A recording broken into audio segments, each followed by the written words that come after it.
Okay, good morning, everybody. In this presentation, you can find a lot of concept about risk management and strategic risk management. But in this 1 hour presentation, just I'm going to highlight green circle in this infogram. As you see, this infogram portrait three concepts: strategy, risk management, and a strategic risk scorecard. Definitely, I am sure at the moment you are all bombarded with a lot of theory about risk management, and I'm not going to repeat again this kind of theory here. The point is, my main purpose is how you can lift your mindset about risk management from micro level to macro level, from to some kind of a strategic level. How is it possible to deploy this kind of theory in risk management in a strategic level? How is it possible just in a few minutes you convince your manager about aspect of some kind of risk is going to happen in your company, in your organization, even positive or negative? It's the art of visualization in risk. It's the art of your presentation. It's completely reflect your skill about how is it possible to convey this message in just 3 minute elevator time. In this presentation, I am going to just present one aspect, one tool, maybe one tool of visible representation for risk. How is it possible just by one simple tool you show and transfer a lot of data to your audience, because of that, just in very simple, straightforward 11 steps, I try to step by step guide you to create this kind of representation, this kind of visual representation to your audience, to your manager. As you see in this risk matrix at the middle of this circle, do you imagine, for example, just in a very few minutes, you after a few months trying and effort, you are going to present one table to your manager full of number. Definitely, because of lack of time, most of boss prefer to don't spend that much time to this kind of number. But just by language of color, you can transfer your main message very easier and faster. You can see in this uh, infogram. Because of that, in this presentation, the output of that is not only one Word, Microsoft Word and report as answer of your assignment. It's one Excel sheet as well. If you keep this Excel sheet, definitely I am 100% sure these 11 steps came from not only uh, some kind of scientific references and article, but also from my personal experience. And if you keep it, definitely it will help you for your future career, how you can cope to some kind of risk in your company, whatever or whichever framework you are going to select in this risk matrix.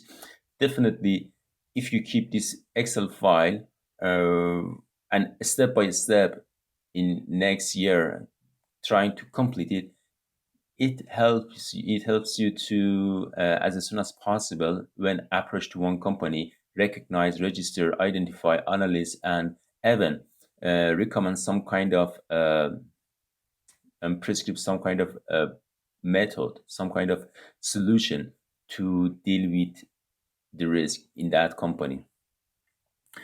Okay, the first step is you have to create some kind of one. We should start with one blank spreadsheet.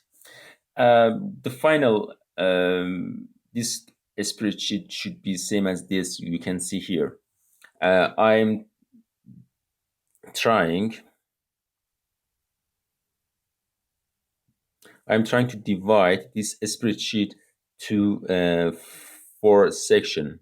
The first one, I'm going to explain this in the next step, and your framework, definition of your framework, and your alpha scaling. Step by step, we are going to uh, make it clear what does it mean each, and how we can feel each, how we can select this one, and how we can translate this definition in different table, and how we can um, convert or alphabetical scale, no, alphabetical scale to numerical scale in or alpha scale.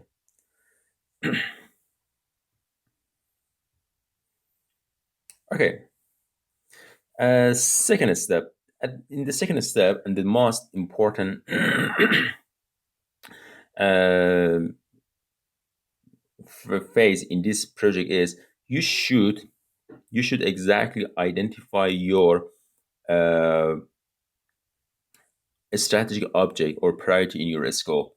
Your scope could be one company, could be one project, could be one department. You should try by several devices, but several tools such as meetings, such as interviews, such as questionnaires, such as um, data analysis, such as data representation. Fine. What's the main priorities for this company? What's the main strategy for this company? I'm going to find risk related with which priorities in this company. You should list all of them here. For example, if you for your assignment, if you select one company, you can very easily by googling, by review annual report, by review financial report, by review a strategy map, find okay what's this company plan during next year, and what's the main priority of this company for the next year, and you should list all of them um, vertically in the first column. And the point is, normally in this kind of matrix, we are going to analyze in the 12 um, period of 12 months. Just consider this duration, 12 months, in your interview, in your um, in your kind of question you have selected to ask from your audience, from your uh, everybody in your meeting. Okay, and definitely yes. For example, you can define different kind of strategy object from uh, your references, such as financial, such as customer objectives, such as uh, internal process, could be about learning, and just here you can find sample. Definitely by conducting some kind of research, you are able to find more about your company. The third step, and the most important step, is you should list all risk of this company across the top of your table, across the top of your main table. How we can how we can recognize and list this kind of risk. There, there are a lot of methodology. I am going to explain this step and next both together.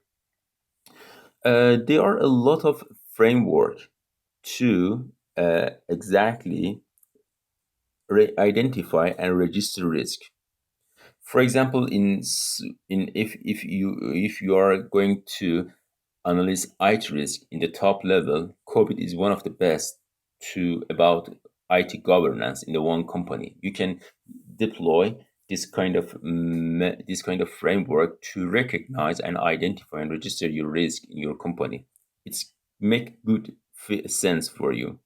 Or for example, if you are doing your project in one IT based organization, IT service based organization, ITL is the best. By ITL, you can recognize and even in a very detailed level about the risk of your company, the risk of your process, risk of your department, IT department, help desk,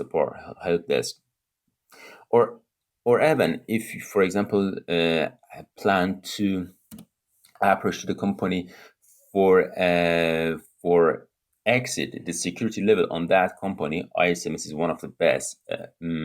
2000 to 27001 till 6 are the best standard in this way. And most of this standard, the composite risk in the company till 2 3 level, and you can find you can narrow each risk very completely and find the last level in each of them. But the good point is, in this assignment, Professor Sharifi just limited you to one framework. It's COSO. COSO has a three-layer strategic operation, three category: the strategic operations, reporting, and compliance. And you can find. I'm going to share all presentation to you. You can find at the bottom of this video a link about this presentation. You can find all definition, all some kind of example about all of these four categories, which you should use in your final assignment. This assignment, as you know, cover about 35% of your last mark, your final mark. Um, for example, in this example, in this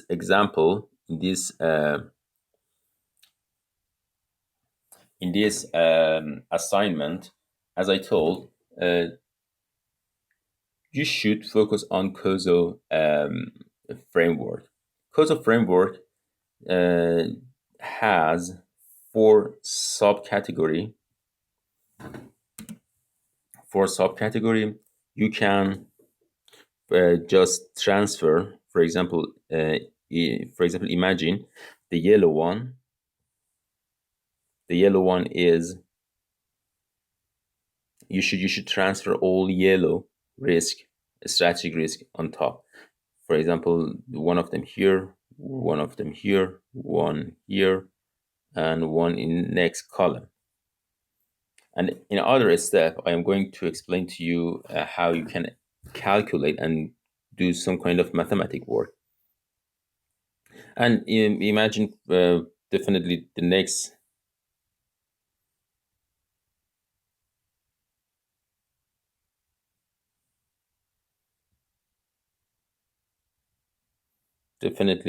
one is blue. In this, for example, in the next four column, and you should again transfer all of them here.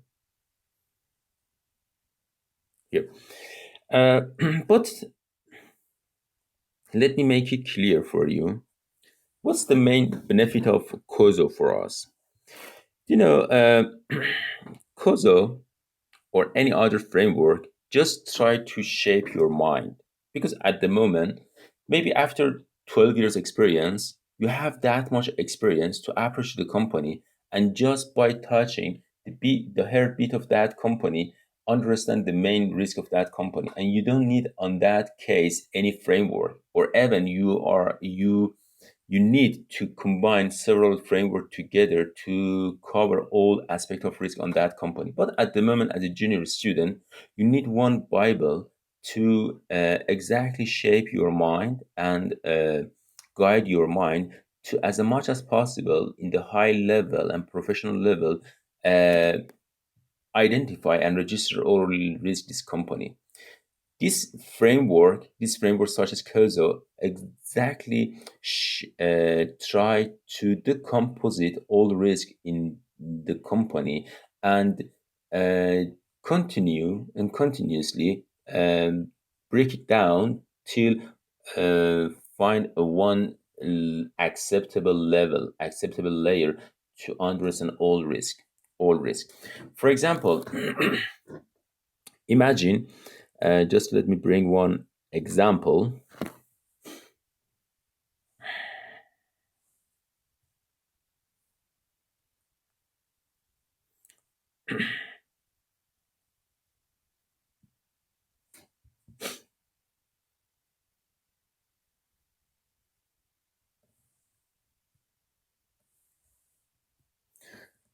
For example, definitely it's very hard to find what the connection between, for example, imagine again. Let me bring COSO for you. COSO framework.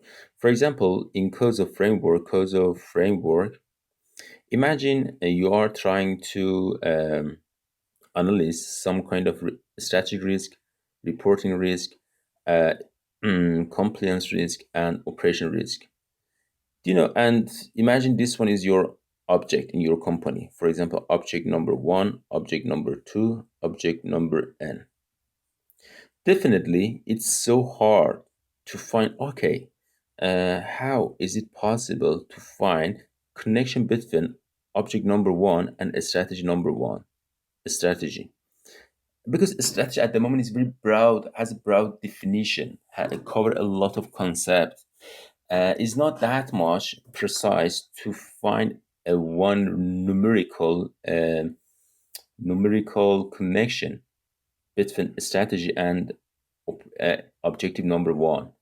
And even after that, if you are going to define which one needs some kind of action to handle, still is so hard.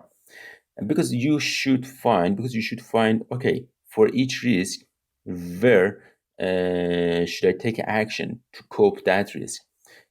If your risk define it in a very high level, you can that much precisely define this connection.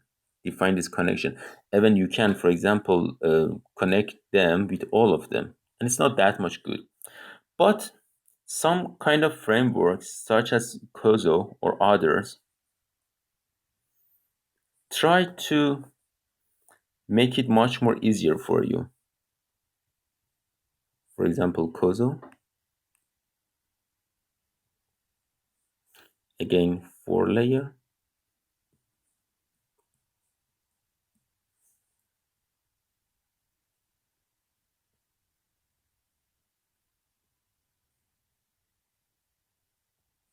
For example, in some of them, more than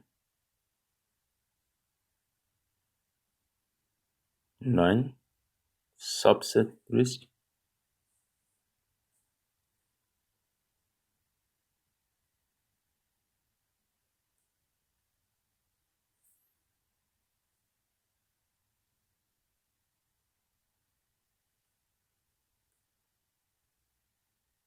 Okay, now I have one kind of breakdown, but very detailed. At the moment, it's much more easier for me. For example, find, okay, what's the connection between a financial strategic risk and, for example, if imagine your first object is quality, your company plan to develop and increase the quality level in the next year. Or, for example, imagine the next one is about, for example, customer satisfaction. Or, for example, one of them is about, for example, uh, innovation. Innovation. At the moment, I can easily, for example, trace and help to my mind to track this way. Okay, my risk is strategic in a strategic layer, financial subset, How is it possible? How financial strategic risk affect on quality in my company? And after that, we are going to calculate the likelihood and effect, or how financial effect on customer satisfaction, or blah blah blah, so on.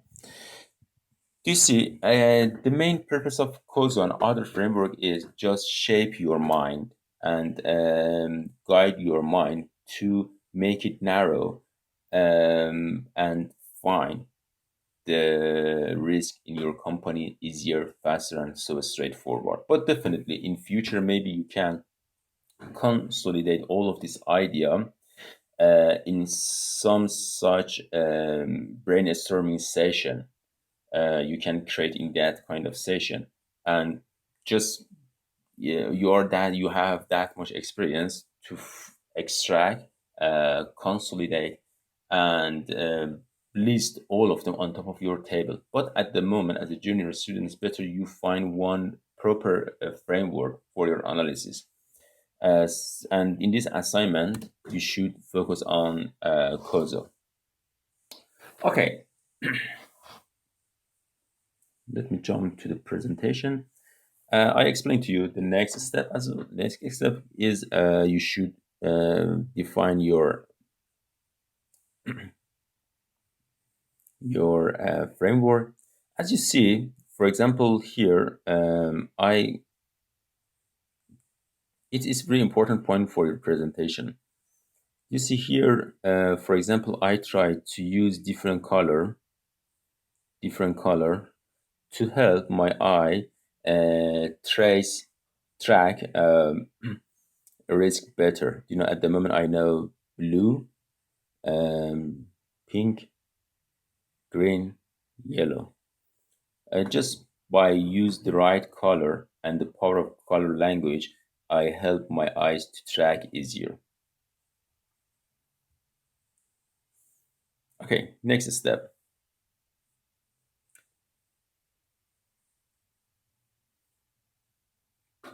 After you select your own framework, the next step is you should define each risk in your third table. At the moment, I bring all definition for you. For example, what does it mean? Financial risk, I don't know, strategic transaction, customer risk, and blah blah blah. But definitely, it's not acceptable in your assignment. You just copy and paste my definition in your assignment in your final report. You should tailor each definition based off your company, your case terminology in your assignment. How is it possible? You should just, by playing with the word, some kind of by different wording, modify them to suit the needs of your company to find, okay, exactly okay, for example, in my company, maybe we are talking about uh, in for example in maybe for example in my company, in a strategic level, we are talking about finance, but the definition of finance in my company is different. Maybe my company has different dictionary, has different terminology about financial risk. For example, maybe in one operation, in one factory, when we are talking about financial risk, we are talking about budgeting, we are talking about budget of next year. But maybe in, for example, but maybe in a one bank, when we are talking about financial risk, our focus is mostly investing this kind of stuff. In factory, about corporation finance. In the bank, about investing this kind of stuff.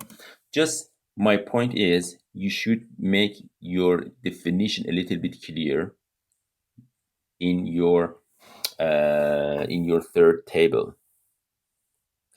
such as what you see here.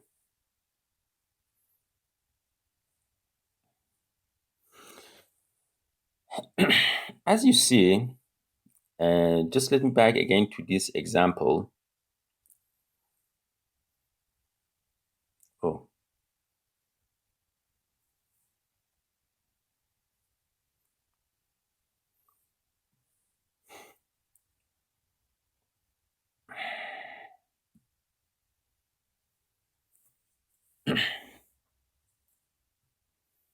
in this example, okay, we have a lot of risk and some object. But the point is, the value of and weight of all of these object criteria for our company is not same. For example, some of them are so important for us. For example, maybe quality, the priority of quality for our company is high, or for example, customer service is medium, and innovation is low.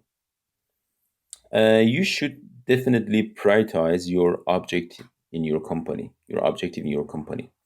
The point is, at the end of the story, in every reference, you should calculate in mathematical word, numerical word, your risk. And the result of this one is one number, one tangible number, is not some alphabetical scale. And the point is because at the finally we are going to horizontally and vertically calculate the risk in this company. You need to put only number in mid of your table, not any alphabet. And because of that, when you are going to find the overall risk, for example, for one column, in the next step I will explain, or the one uh, in the one row, you need to multiply to calculate your risk level, multiply impact by likelihood by your weight. This column is your weight. This column is your weight. And at the moment, okay, in the next step, I will explain to you. Impact is number. Likelihood is number. But your weight is some kind of, at the moment, alphabet. Is not that much good to calculate this one. Because of that, you need one guideline, you need one alpha scaling system to convert this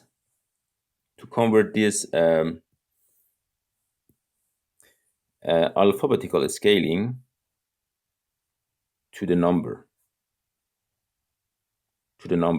how. For example, imagine I define, for example, high is equal to 10 in my scaling.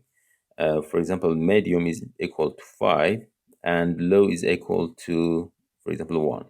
You can, and in the next column, by providing some kind of example or definition, you can make it clear for your audience. And at the moment, if you put in stuff, for example, weight some of this number, you can calculate your risk level as one number.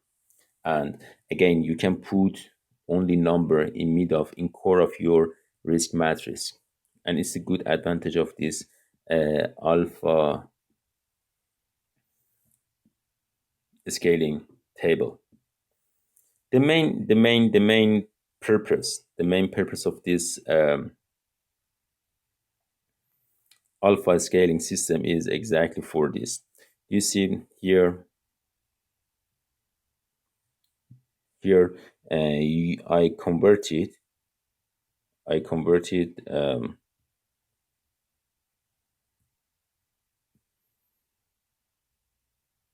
this scale HIM to some kind of number to convert this weight to some kind of number to calculate the risk level. It's the only point of this alpha scaling system.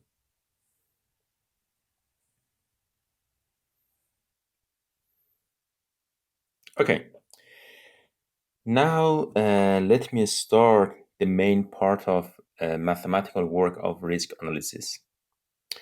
Let me back to example.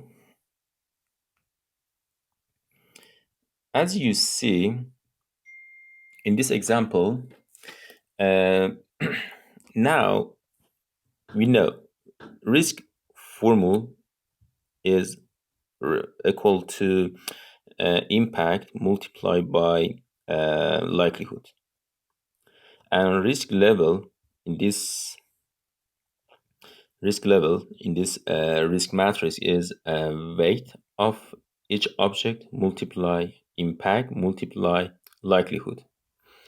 The point is, the point is now we should, for example, calculate this risk level for uh, all risk is going to happen in the company for an impact and impacting on each objective.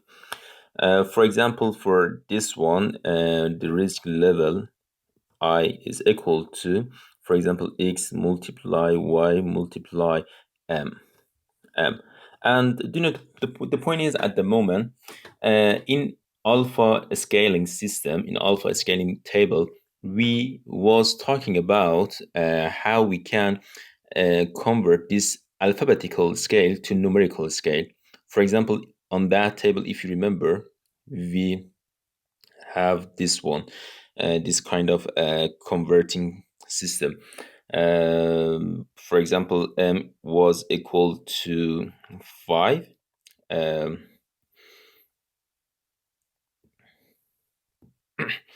high was equal to 10 and L was equal to 1. It means, and now we can replace M with 5 here. But about likelihood and about impact, I am going to explain how we can quantify these two important factor in our risk calculation and mathematical work.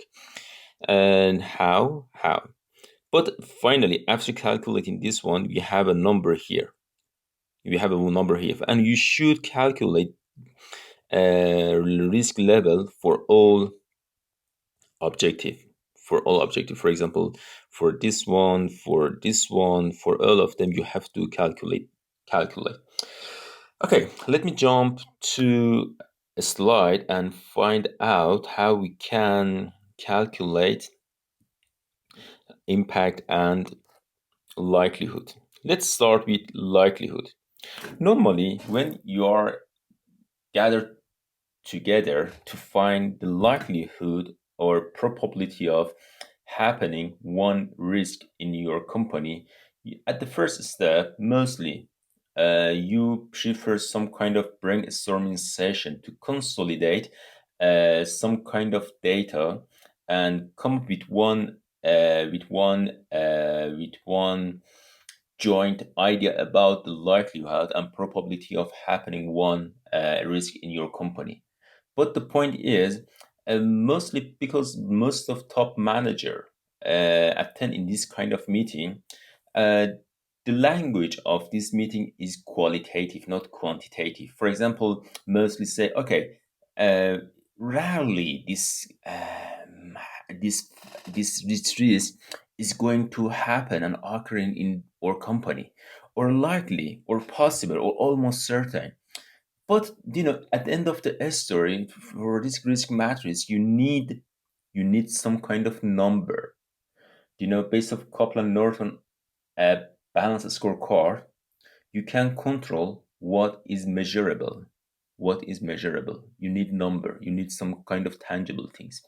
The point is, for example, very very easy way, you can based off your company terminology, define some kind of, for example, dictionary how is it possible to convert qualitative measurement to quantitative measurement? Almost certain means 5, likely means 4, possible means 3, unlikely means 2, rare means 1. I I'm going to giving some kind of example to you here. For example, in this company, the language of this company is better to scaling in 5 level, 1, 2, 3, 4, 5. And I again repeat, please keep this point in your mind. Don't copy and paste from my slide in your assignment. You should customize tailoring all of this definition based of your company terminology, and it's some kind of wording experience for you.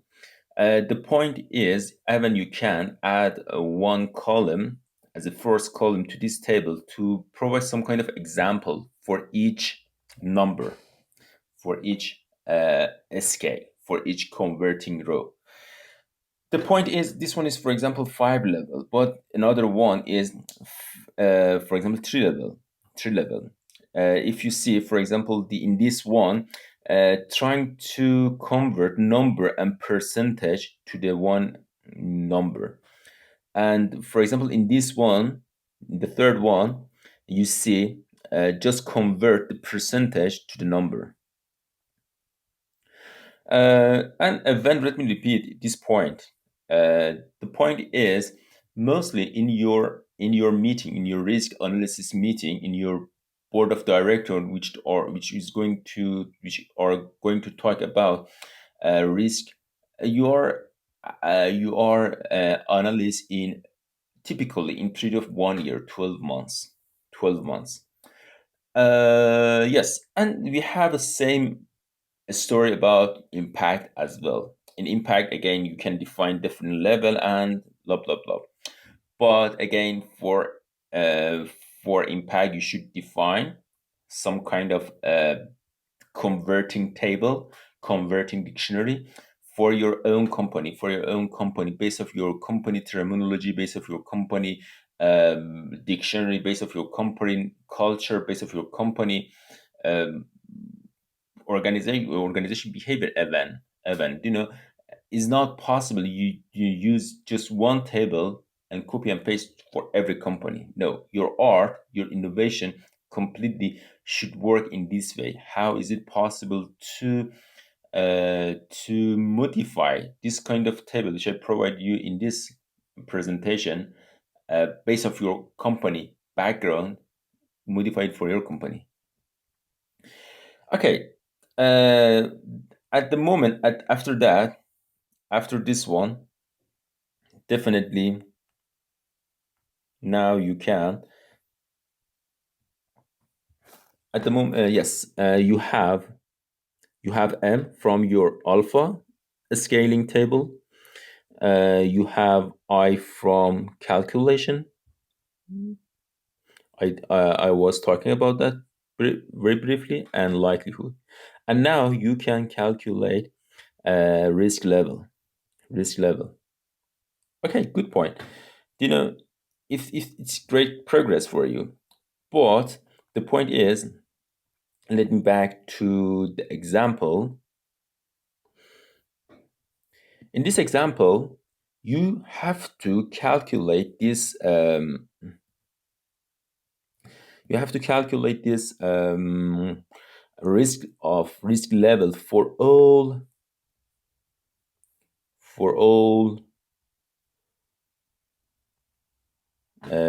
cell in your matrix, here, here, here, here, here. All of them, you have to calculate for all of this one, all of this risk and all of this object. And you have a lot of number, and so confusing and boring.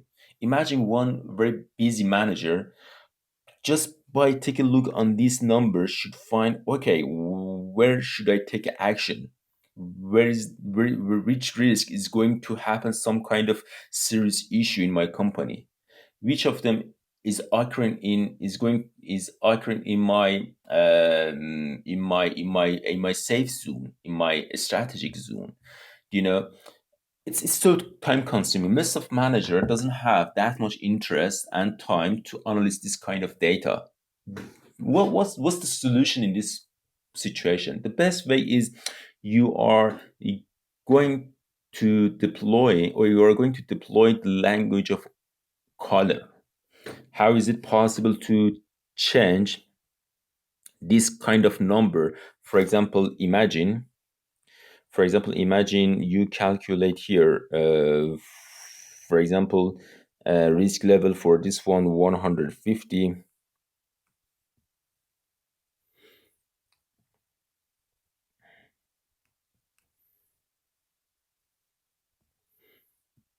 150 for this one, for example, 100 for this one, 50, for example, 2, 1, 200, 100, again, for example, I don't know, 86, 75, and 99, 200, and 130, 135, and 95. Do you see?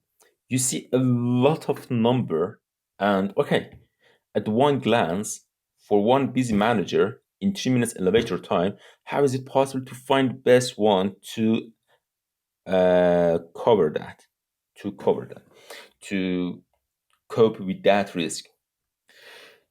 Okay, in this way, the best point is, for example, you define some kind of color language for classify this kind of risk. For example, if my risk level to be between 0 and, for example, 100, again, depending on your company, you should find it in your meeting, your based of your experience, based of some kind of evidence and fact.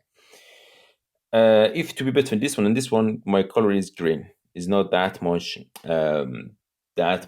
a serious risk for me, and I can handle and cope this kind of risk with my normal procedure. And it's just some kind of noticeable disruption. It's not that much serious for my company. But if to be between 100 and, for example, 150. Okay, this one I should think about this kind of risk. Maybe I have to deploy. Maybe I have to change my strategy. Maybe I have to active my contingency plan. Maybe I have to deploy more, resources. All possible. For this one, your company is going to encounter with some kind of serious issue, but still you have some kind of hope you are able to cope with that, but so hard. But imagine between 100 and, imagine your risk level to be more than 100, and this one is red, means you don't have that much chance to get right from this kind of risk. Your company is going to completely collapse. The point is, maybe in this case, you have to give up from your market, bankruptcy, or completely your service done. Doesn't work. uh, Imagine, for example, based of this classification, then I should, for example, more than 150 to be red. Which number is more than 100? Equal to 100 and more than. For example, this one is red. This one is red. And only two, then this one, red. Okay. And which one is yellow? Yellow is, for example, between 100, this one, and 150, this one, yellow, and this one, yellow. Good. And which one is green? Green. The rest of that are green. Okay. Now You, instead of me, judge. Your manager, if you give this report to him, now just in 2 seconds can recognize and understand, okay, where is my trouble zone? Where is my um, where I have to spend more time and energy to afford to cope that kind of energy? It's completely clear. At the first one, these three, and after that, this one. Yeah, this one is the language of color. Just let me a little bit clarify this point for you, how you should define this.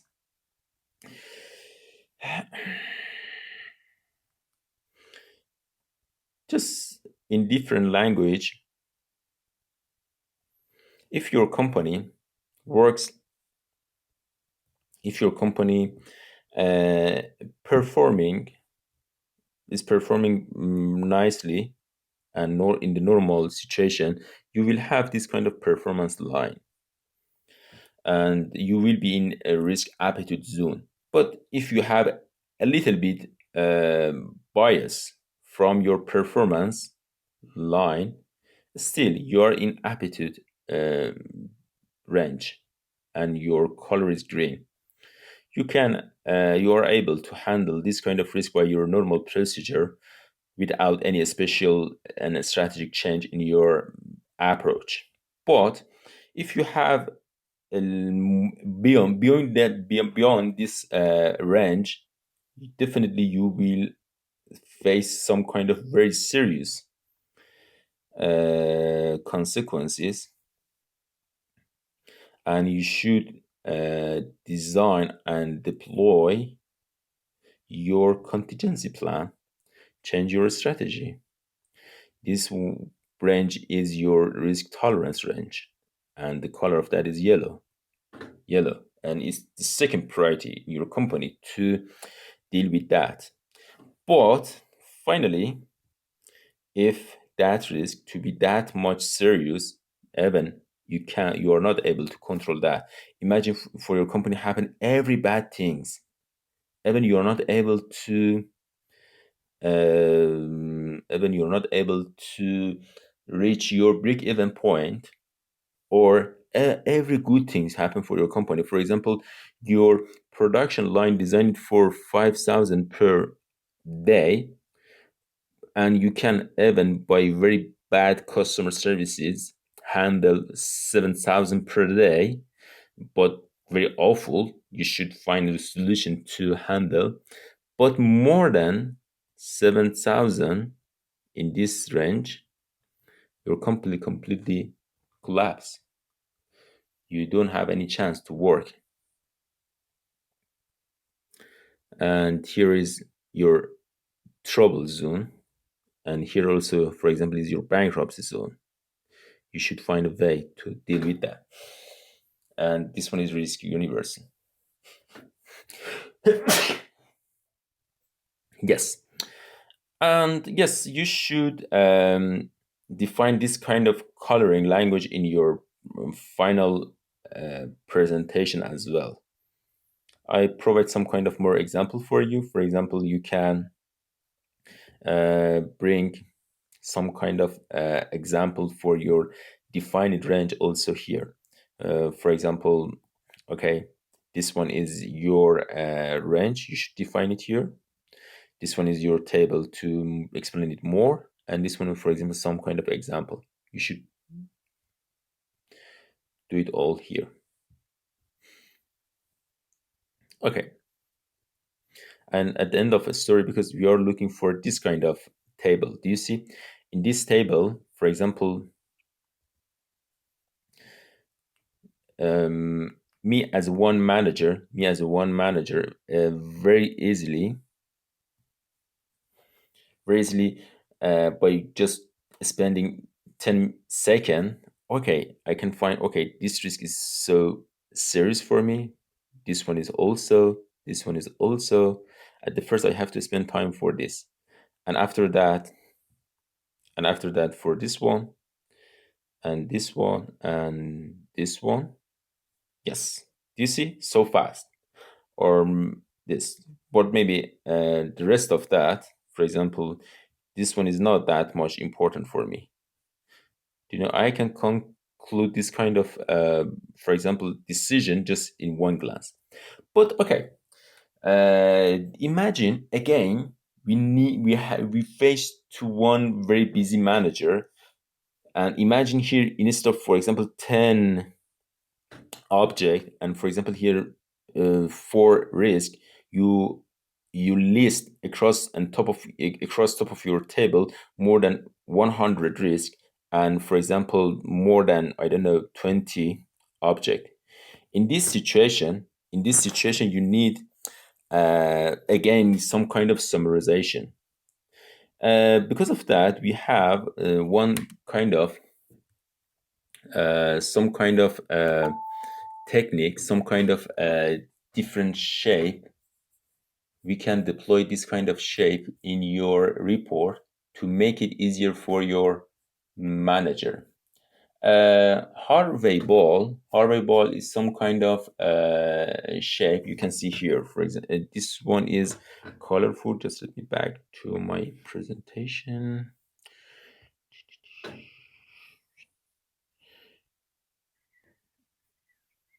Okay, just let me explain here easier. Okay, yes.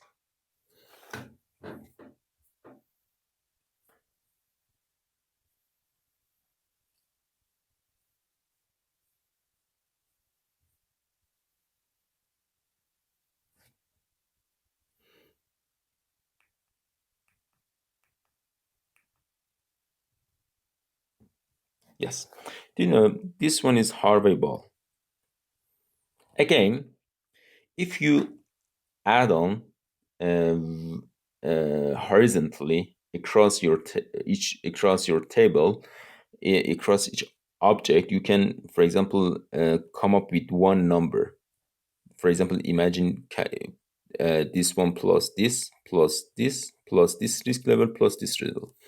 You have one number here, and again this one plus this one plus this one plus this one more number, and even vertically, for example, this one plus this one plus this one, this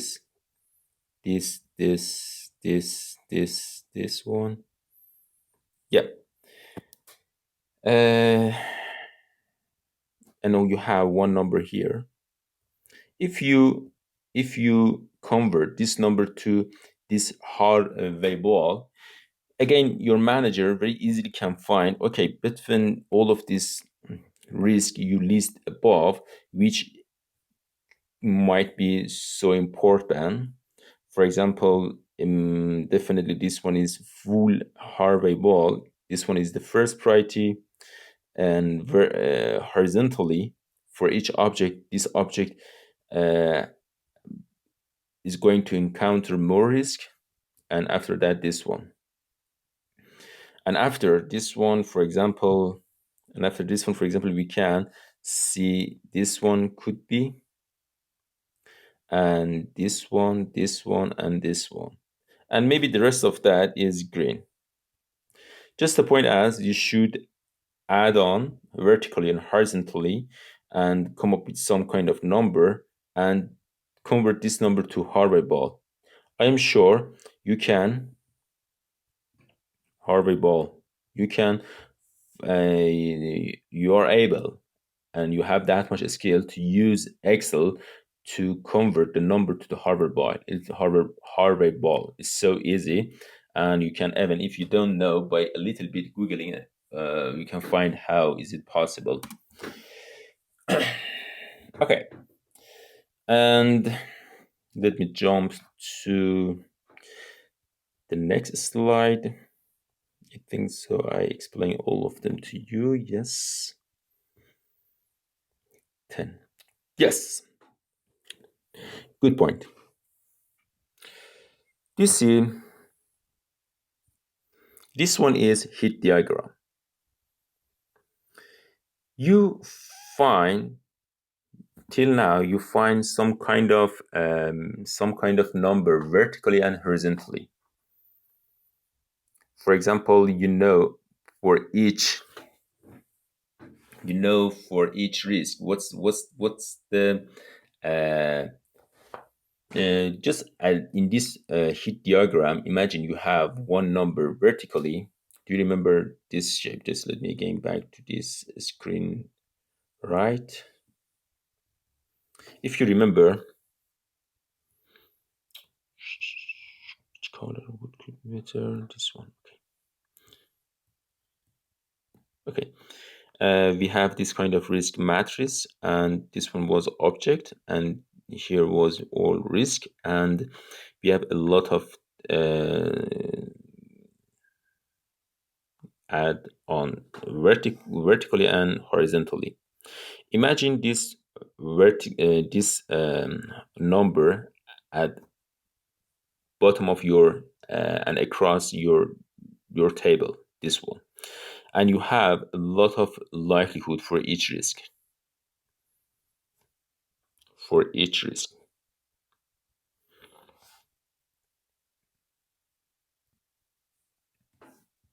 okay. And in your heat diagram, you will have you will design one heat diagram in your assignment, and you just convert this number on your Excel. Not exactly this one. For example, your Excel in your heat diagram present this number, and your likelihood is likelihood. Just you imagine you should, based off this number and its likelihood, you should place each risk in your heat diagram. Definitely, this area is your green area, this area is your yellow area, and this area is your red area. And your strategy in your company for each risk is different. I put some kind of comment in four different heat diagram. You can find, okay, I should face and cope with each risk in which way. For example, definitely, this area is our trouble zone. We should, as soon as possible, define uh, some kind of emergency plan, some kind of contingency plan to deal with this kind of risk. How is it possible? Or maybe for this area, even is better we forget it and see what will happen. If happen in the future by some kind of workaround, we will do some kind of things to control that kind of risk. But this area and this area, we can have a different strategy, but not as strong as red area, not as easy as green area. And just in this step, you should design your heat diagram based off this standard I present here for you. And after design your heat diagram, at the last step, you should define, okay, if this risk is positive, okay, what's my strategy for each risk to control that? Enhance, exploit, accept, or share. Definitely, I'm sure you're familiar with this one. Accept is same as your green range. Exploit is some things you are trying to put much more effort to, as much as possible, try to capture that kind of risk. To because this one is really positive risk. You want it as soon as possible. Same as deploying, hiring some kind of expert and this kind of, and share. And share, for example, you are signing some kind of joint venture contract with some external company to build more capacity to be sure, okay, we are both, finally we can gain the profit from this kind of from this kind of risk. Or enhance means you do some kind of action to be sure about the high probability of uh, facing and dealing with that risk. Treat. And again, based off your heat diagram and based off your last risk matrix, you should define for what's your plan for negative risk. Again, accept, avoid. Okay, by some kind of strategy, I'm trying to, as soon as possible, stop that risk in my company, occurring of that risk in my company. Transfer, for example, by some kind of warranty or guarantee or insurance, trying to transfer the impact and consequence of that kind of risk to one third party outside of my project or my company. Mitigate, for example, doing some kind of planning and designing some kind of plan to, as much as possible, reduce the impact of that kind of risk if happen in my company. At the last step, as I told you, you should in your report define your strategy. Okay, this infogram very briefly talks about your steps to approach to your assignment. Good luck.